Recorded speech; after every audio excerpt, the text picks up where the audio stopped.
Ayan, magandang, ayan, gabi na.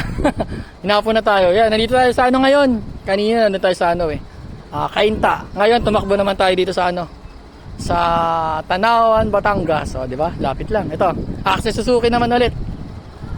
Ang nilagay natin, ito.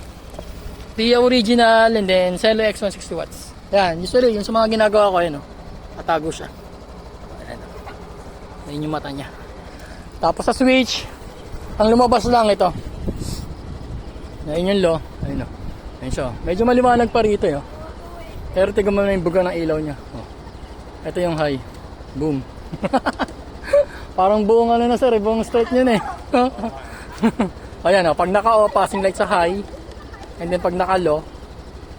Pag naka-off, sabay siya. And then pag naka-low, ayan yung high naman. And then pag naka-high, low. Ayan yung tsura niyang ilaw niya pag naka ano. Yun siya. Maanag oh. Tapos sa high.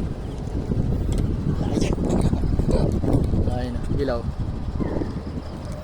Tapos sa busina, meron siyang stock at saka loud. Ito yung switch niya. Ayan, sa ilalim. Ayun yung, teka lang, stock muna. Stock. And then loud. Oh, ayun oh. Ginawa natin dyan, wala tayong in-splice na wire, no cut, nakahinang, naka-tape siya, ano tawag ito, naka-safe lahat ng wire niya. Ayun lang, dito sa Tanawan, Batangas. Dito sa Access Suzuki. Thank you.